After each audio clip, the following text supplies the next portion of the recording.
girls. How you doing?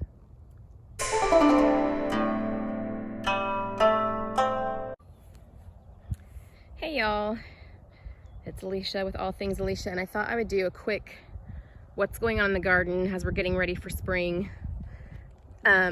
Obviously need to do a lot of weed whacking between the beds, and I don't have things in a lot of the beds yet, but I've been working on it. Just thought I'd give you the halfway through in the ugly stage tour. I just finished prepping this bed. This is where some brassicas are going to go and some little baby purple potatoes down here. These three, the 4 square boxes right here, these are my kids, these 3, my son, middle daughter, youngest daughter. They each get their own to plant whatever they want this year. My son has some okra and things that are still in the seedling lights. One of my daughters planted strawberries, and the rest are flowers, and those are also under the lights still. My youngest has broccoli out here, and the milkweed we seeded did not do well, so we're gonna try again. And the tomatoes she's gonna plant are also under the lights. Coming over here, let's see, this big tall one, I had my husband build me a potato box this year. These are Yukon Golds. They are my favorite. They grew really fast. I left for a conference last week and you couldn't see a sprout, and I came back and they were taller. So it's time to layer more dirt over those. This is going to be my box for lettuces and things. These are ones that I didn't have room when I up potted my seedlings, and so I just stuck them out here, and I really thought they would die, but they're doing pretty well actually for just being plopped in the ground. And it's a really random mix. We've got some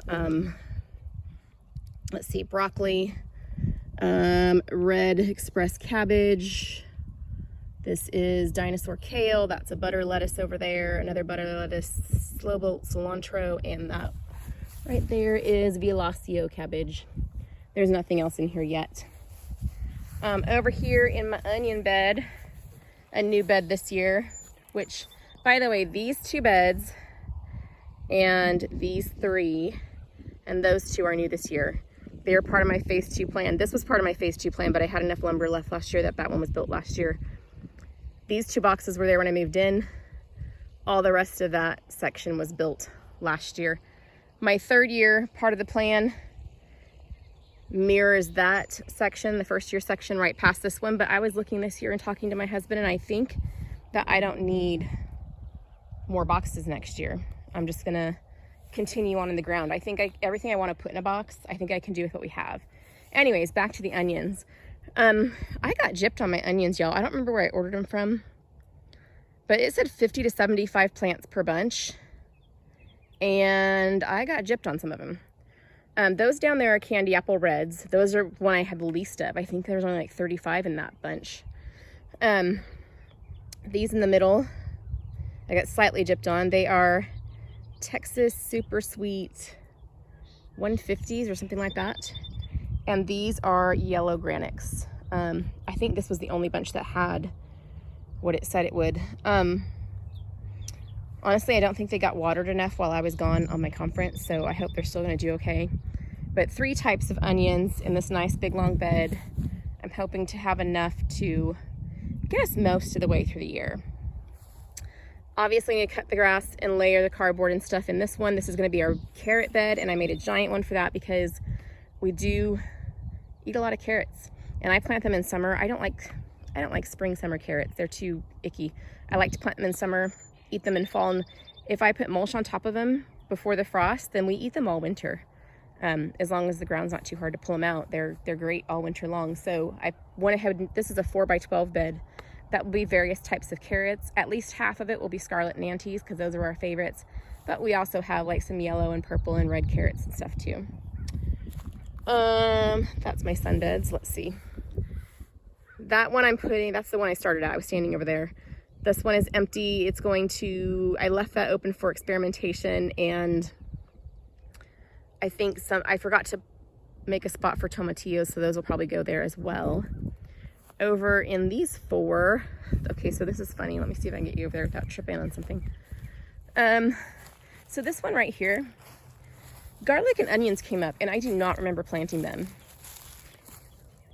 So I'm gonna have garlic and onions there, I guess. I'm guessing those are music garlic because last year over in my fruit orchard under the trees, I planted music and Susanville garlic.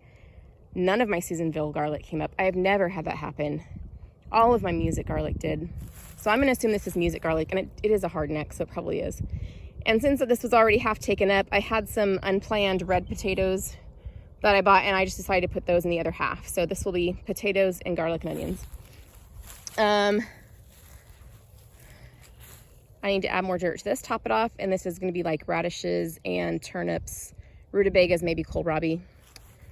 So these these strawberries were from, I'll show you in a minute, our other strawberry bed. It's just, it had babies, you know, the runners, and we just kept a few and plopped them over here. I don't know that I will keep them here forever, but I didn't want to waste all the baby plants that you get for free. Right here, I don't remember what's gonna go here, really. I know in this long bed, right up here are sugar snap peas coming up, along with the weeds, so I need to weed. But the rest of the bed is gonna be peanuts. There's some oregano down there. And then over here is my asparagus was here when I moved in, so I left it. It's just now starting to come up. It's fun. And I feel like this half bed is just enough for us. Like, we'll eat a lot of it while it's coming up, and then when it's time to stop eating it, we're done. These are the strawberries we took the babies from. These are, oh shoot, Ozark Beauties. They are an everbearing. So these are the kind of the ones that we come and pick on like all summer long. And I put red rocks in there because I heard that was a great way to keep birds from eating the strawberries, but it didn't really work. So this right here is going to be, this is where my fresh eating cucumbers are gonna go, my slicers.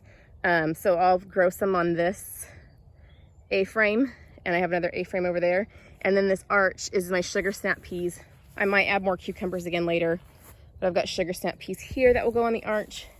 Sugar snap peas here. There are some gaps. I saw some birds over here right after I planted them. I think I lost a few seeds. The chickens, we just added, I've got 2 in there laying eggs. There's 3 out here. We just added that part. That's gonna move, but right now they're kind of, that's where the corn and stuff's gonna be. So they're just digging it up and adding fertilizer for now. And then we'll move the fence around a bit. These are 2 types of June-bearing strawberries in here. We have King Kong and I don't remember which other one I planted last year, but here's a key. So June-bearing strawberries, you're supposed to clip off the flowers the first year and not eat them, not let them grow fruit. And we did that last year, and I'm wondering, is it really worth it? The life of a strawberry plant's only like 4 years anyway, so is it really that much better and stronger for the next 3 years to make the first year worth it? So if I give you a tour of the fruit orchard later, I will stop by the strawberry bed. I planted 2 rows of June-bearing strawberries, and I'm gonna let them just flower and grow this year and pick them, and then we'll be able to compare ones that we have done a year off. Excuse me. Excuse me. Where I pinched them off and then let them grow, and then those ones up there that I'm not pinching, I'm just letting them grow, and we'll be able to see a difference hopefully, or if there's no difference and we don't need to do that. I forgot what's gonna go here. I have a plan somewhere. So that is all of this garden. Oh, so here's where everything that's gonna go in the ground goes. Coming back over here to the other side.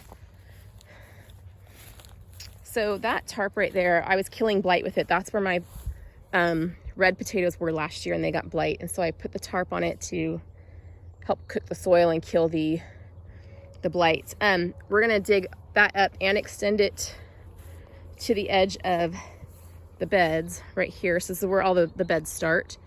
So all of this, that wide, from one end of the bed to the other, is going to be a watermelon patch. And I don't actually love watermelon. One of my daughters does. Everyone kind of eats it, just like we don't hate it, we just don't ever crave it. But we do like to sometimes juice with it, and the chickens like it. So I was like, why not just grow all the ones that sound fun and have a nice big patch? And if some of them don't make it, if we get a few to eat, that's fine. And if we have watermelon coming out of our ears, then we can share it with the chickens, we can freeze some to juice, maybe sell some, I don't know. I'm toying with the idea of getting into small time like farmers market stuff. So out here, from like here on, right about there, is where everything else is going to go. Along this edge, like even with the watermelon patch, but just along the edge, is bell peppers and herbs. Well, not just bell peppers, peppers and herbs. Right in here on this side, I will have rows of cattle panels with tomatoes. And since I can't put a cattle panel right here, which where my measurements would lead me to do so, I'm going to do an no-tig, like cardboard and soil, and just put any extra flowers that I have out here for like pollinating.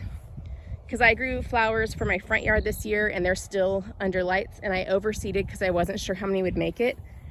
I'm kind of new to flowers. I've always done vegetables growing up and fruit, but not flowers, and I feel like they're a harder learning curve than vegetables. But if I have extras, they'll just go out here and I don't have to worry about that. So next to my potato bed on the other side where the fence is, the chickens are right now, that's going to be corn. And then a tunnel for pickling cucumbers. And then rows of cattle panels with beans, green beans, black beans, kidney beans, pinto beans, all the beans.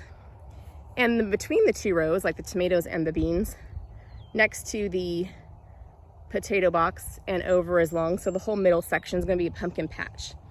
Again, we don't eat a lot of pumpkin, or really any pumpkin. We do like pumpkin seeds though, but I love to decorate with pumpkins in the fall, and they're expensive. So I'm growing all different kinds of pumpkins. Hopefully they won't get powdery mildew, and I'll be able to have tons of pumpkins to decorate with. And I do have one type that I'm doing that's supposed to be a good carving pumpkin, and I have one type that's supposed to be good for pepitas, or the pumpkin seeds. So the whole garden will go out to about, see my well cap?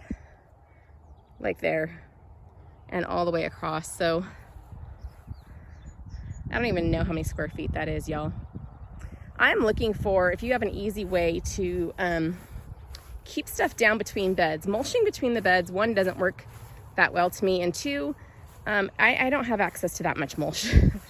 I'm using it for my garden. I don't have extra for just the side paths, which, although it would be great, I love the way it looks. But I suck with the weed eater. I tried that all last year. My husband tried to stay on it, but I have more time for it, and I just kept messing at the line.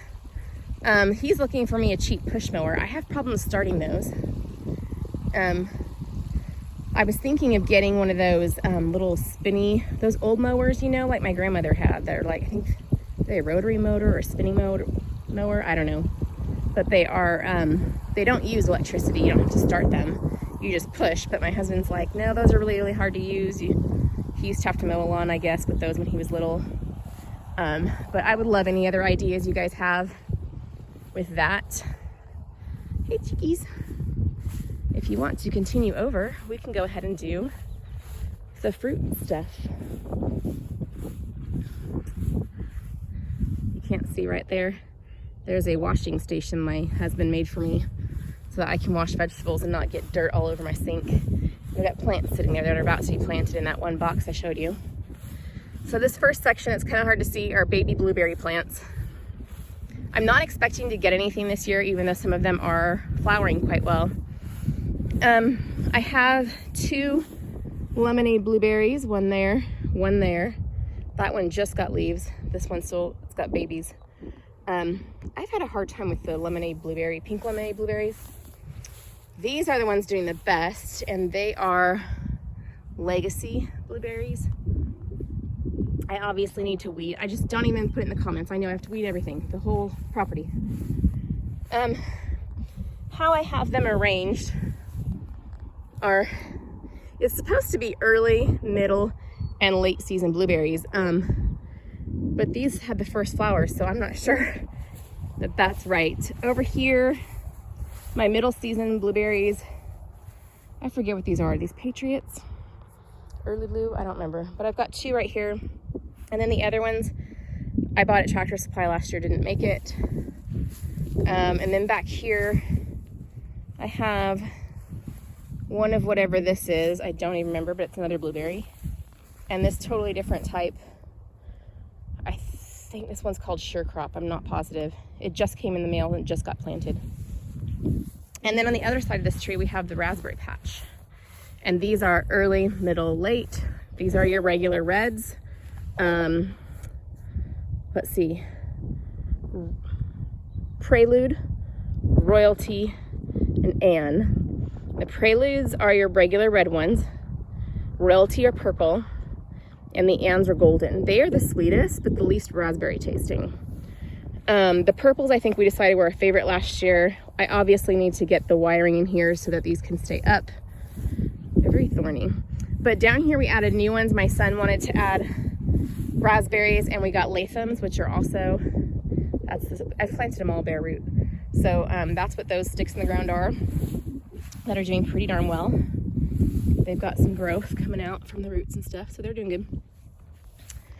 So then if we continue on up the hill here, it looks like less of a hill on the phone than it does in real life, but these are the blackberries. We didn't get, the birds got all the fruit last year, and I really want to expand it, but I want to know which ones we like the best first. These are actually boysenberries.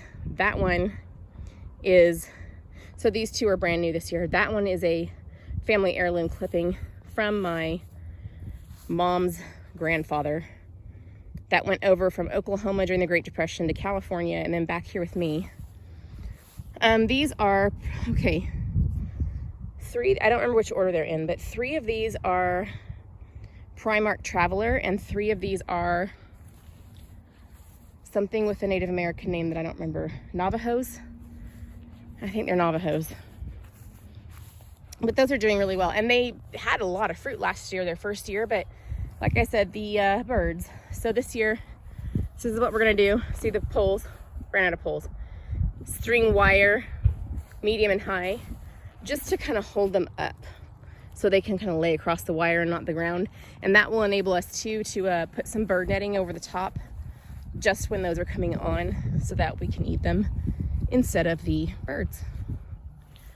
And then there's the neighbor's field that I would love to own someday, but I don't think I will ever have the money to own that. These are grapes. Again, I don't remember which ones are where. I have a map somewhere that has it all written down. The ones that are native to the area are the ones that are flushing out right now. The Concord's right here. The others, I mean, grapes are actually a later fruit, late summer, early fall fruit. But don't they have pretty, like, pink colored leaves? I thought that's so pretty. Okay, so here is the strawberry patch I was telling you about. So I am doing, this is 50. It doesn't look like 50, but it's 50. So 25 and 25. And again, I need to look at my map to see which are which, but this row is something, one type, and this row is one type, and I need to water them right now. But these are the ones I'm gonna leave. See, I have flowers. I'm gonna leave and see if it makes a difference if we pull those flowers off the first year or not. Over here, I tried an experiment with a lemon tree that didn't work. That's what that mess is. If you hear the turkey, that is Charlie. He belongs to my neighbor. He's already killed a blackberry plant. Over here is the peach area. Ooh, very uneven ground right here. Sorry if you're bouncing. So I have, this is a nectaplum. I had one of those in my last house. My kids loved it, so I got one this year. This is a regular peach. It is a Reliance.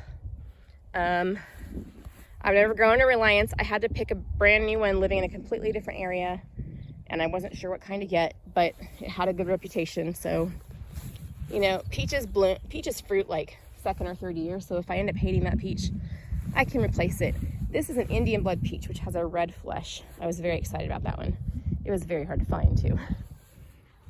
So down here is mostly apples and some nuts and cherries on the end, but most of this is apples. So these sticks over here, let's see, can you see? I think I have to get closer.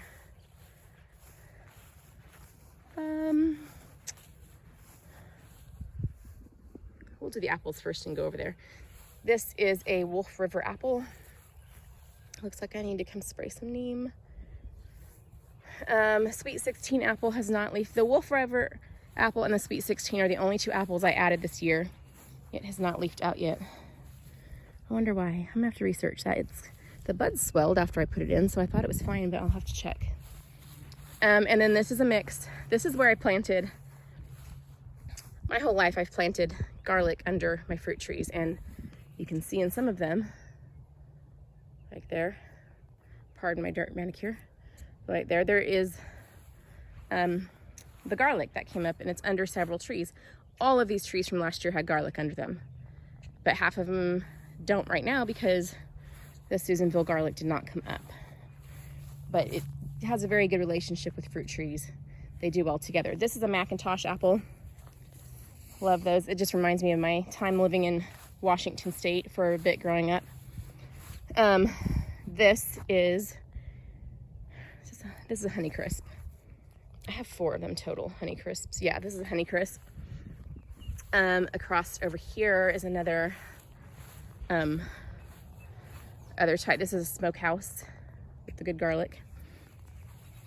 This is a Granny Smith. I have 2 Granny Smiths, and they're spread out, one here and one down there, because they both pollinate everything. Apples have to have pollinators, and all of these pollinate each other, but the Granny Smiths pollinate all of them too, and so I spread them out. This is another Honeycrisp. Yeah, I mixed them all up. I don't have like a zone of Honeycrisp, a zone of Macintosh. I just mixed them up. Hi, Charlie. Charlie and the Guineas. They belong to my neighbor. My son says that sounds like a band name. This is a Liberty apple.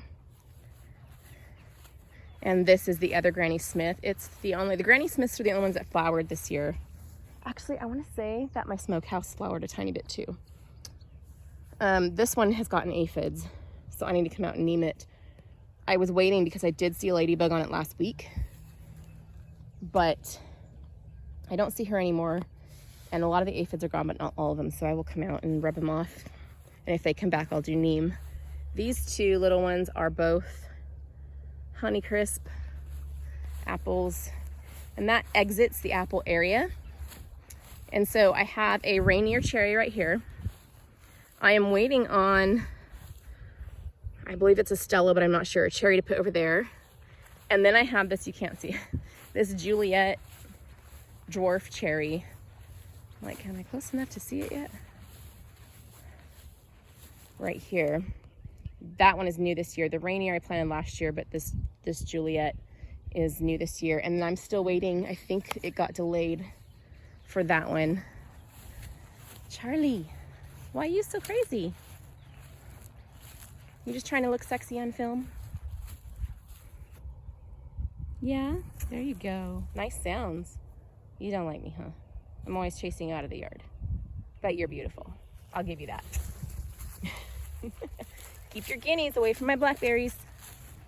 Okay, so that is the whole fruit orchard, except for up here. I have 2 pecan trees just planted. By the way, this was an apricot that was here when I moved in, and a pear that was here when I moved in, and they're both unhealthy. I don't think they've ever been anything. Like, they were probably just put in the ground and then never, I don't think anyone has harvested, anyone has thinned them, anyone's pruned them.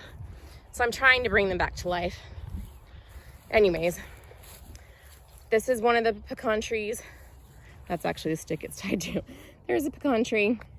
It's doing well. It's starting to leaf out. It is a Pawnee pecan, which pecans are like apples. They need a pollinator. So this is a Kanza pecan up here, heading back towards those are peaches back there. So Kanza pecan, a little bit earlier there. And now we're full circle because there's a peaches, strawberry patch, grapes, all of that being my neighbor's land that I would love to own. And that is the whole garden and the fruit orchard. I have a bunch of seedlings and some baby chicks in the garage. But other than that, you've seen it all kind of mid-plan, mid-doing, before everything is beautiful, just to show you real life. Kind of like when you organize homes or a room, it looks worse before it looks better. I feel like gardening is like that too. When you're starting to get things set up in the spring, it kind of looks all messed up before it looks better, but such is life. The good, the bad, and the ugly.